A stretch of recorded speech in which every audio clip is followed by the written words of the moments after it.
there, it's Natasha, and thank you so much for joining me today. Well, I have been wondering what other things I can kind of do with a long strip die like this, other than just kind of adding one singular strip down the page. So I wanted to highlight this one in a couple of different ways that you can use this. Now, not only does this apply to this die, of course, this applies to any kind of smaller dies that you have, smaller layering dies, anything that you can kind of end up repeating. So this is the base layer here, and then there is a middle layer, and then a much finer top layer. I also have some strips of plain white cardstock because this is just the easiest way. I have the kind of a bigger range in colours of ink than I do in colours of coloured cardstock. So this is just how I'm going to quickly colour these. First up, I'm going to use for the blues, Tumbled Glass, Salty Ocean and Blueprint Sketch. Of course, you can use any inks. These are Distress Oxides, obviously. However, you could definitely just use any inks, any dye inks, any pigment inks. And just to be really quick about it, I'm just going direct to paper. So ink pad to the paper. Of course, there are so many different ways to go about this. So if you already have coloured cardstock, then skip this step altogether and just use that. Or if you're like me and you just have white coloured cardstock, then you can use your inks in just another way, which is always feels good to be able to use them in a different way. And that is how I'm going to colour mine today. And for whatever reason, that blue one, the darkest blue one, it looked a bit splotchy, so I just did one more run down and then it is going to dry really nicely. And I just decided to keep whipping through with the colours, and the next one I'm going to do is Squeezed Lemonade, Mustard Seed will be the middle colour, and Spiced Marmalade, which is actually an orange, that's going to be my darkest colour here. And I did figure out, because I kind of worked out how the card was going to go as I was doing this part, so I don't really need the full length of the strip. So you can see I left a little bit to hold onto up the top. I've got Twisted Citron, Mowed Lawn, and then Rustic Wilderness for the greens. And I literally just chose the colours. How did I choose these colours to go together? I chose them because these are the ones that I had three, like a light, a medium, and a dark of. And that was pretty much it. So that was as complex as the choices got today. I'm using some spun sugar, worn lipstick, and picked raspberry for the pinks. And then that is that part done and dusted. Then all you need to do is bring in the dyes. I am going to die cut the most solid one with the darkest colour, and that will mean that the lightest one is going to be on top. So I just fast forwarded through the die cutting part for you, and then I have them all ready to go. Now, the way that I find this easiest, I'm using some multi-medium in the matte finish. Same thing that I have here in my little glue bottles. I buy it in these little tubs. It's an economical way to buy it, and I decant it into the little bottles. It makes it easier when I'm gluing finer detailed bits and pieces. And I have a video that shows you exactly how to go about that. It's called How to Fill a Glue Bottle on YouTube.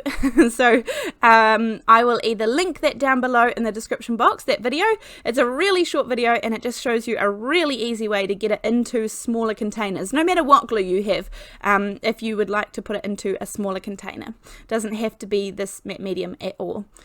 So then this is so easy because the big circles all just line up. That's why I like this set. I don't like complicated, and I like that this one was just really simple. So little strips and things are things that I think I can use because I can make them bigger, but I can also use them as a smaller element. So I like things that I can use in different ways.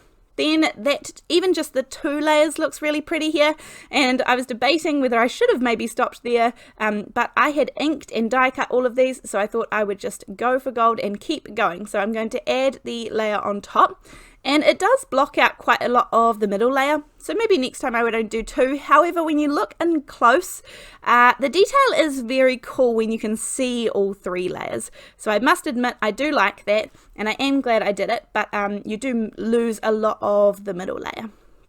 And so I just sponge a little bit of the glue onto the back, and then, as I said, very easy to line up. This is something that I really like about these ones.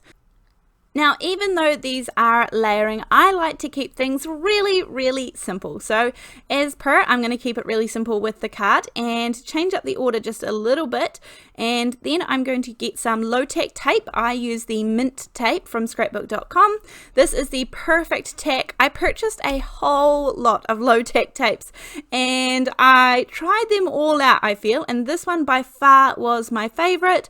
I have never ever ripped my paper, which is so important to me because there is nothing more frustrating than when you come to pull up your supposedly low-tack tape and it rips on your project. So that was why I ended up going with this one. This is my favorite, and for this one I'm going to use the trimmer to come down on the pattern here. If I was to use a sliding trimmer, I would worry that I would catch the little pieces and potentially tear them. So at this point in the project, I do not want to tear anything or rip anything, hence why I went with that in particular low-tack tape, and then I went with the Tim Holtz trimmer to slice down on top of that pattern. Now, I knew I wanted a black border here, but I didn't want black to show through from the designs because it was just a little too dark. It kind of made the card a little too dark for such a happy, bright, colourful card. So I'm going to add some of that matte medium to the back here, and then I have a little panel. This ends up being about 4 inches, I think. So 4 by 4 inches, I made that white panel so that it just exactly covers the back. And then I will add the next layer of glue, and then this is where I will put that little black layer on so that this creates a gorgeous border to kind of separate everything. I will be putting this on a white card base as well, so I really like that the black just kind of helps it stand out and finishes the edges of that pattern.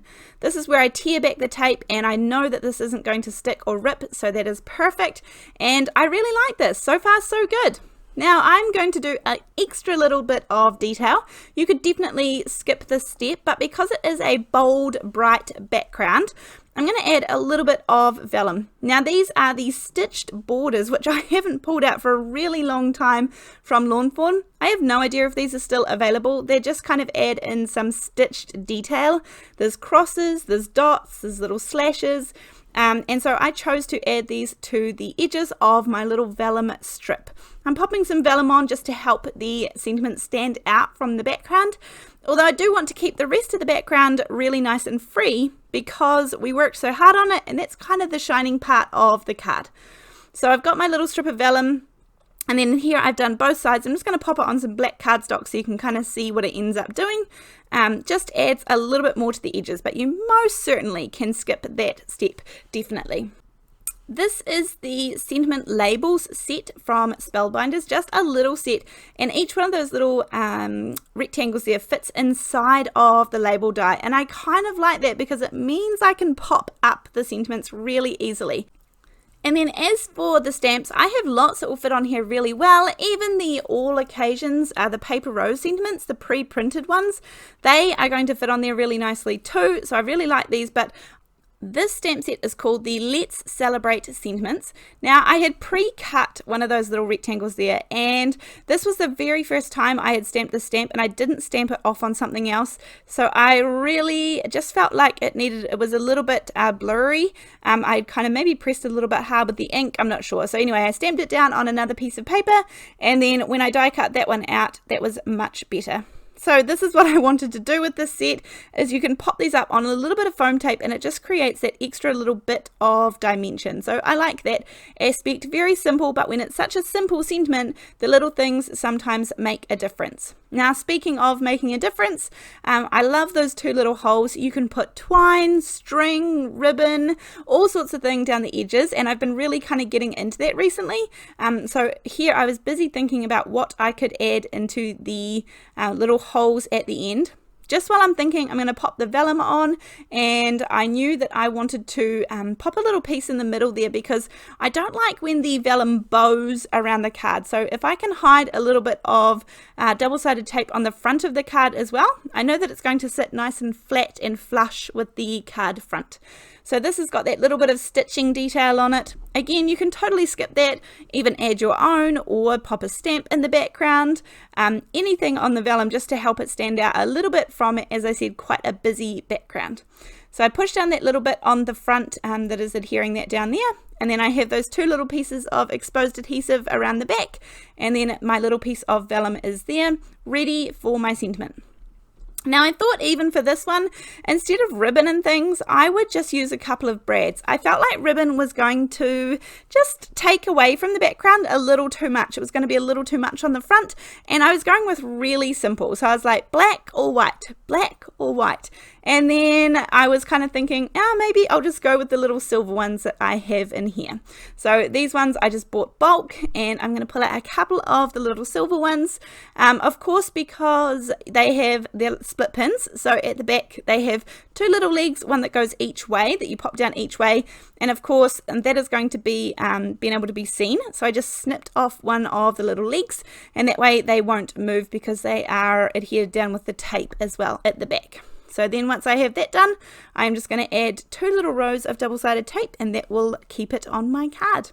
This is a very, very kind of simple card, but it just means with the dies that you have that are these strip dies or lace dies that are kind of these long, gorgeous dies, we want to be able to use them in lots of different ways. So I hope that you have enjoyed this card. I hope that you got a few ideas that you can use along the way. As per usual, everything will be linked in the description box below this video, and I will see you in the next one. Thanks. Bye.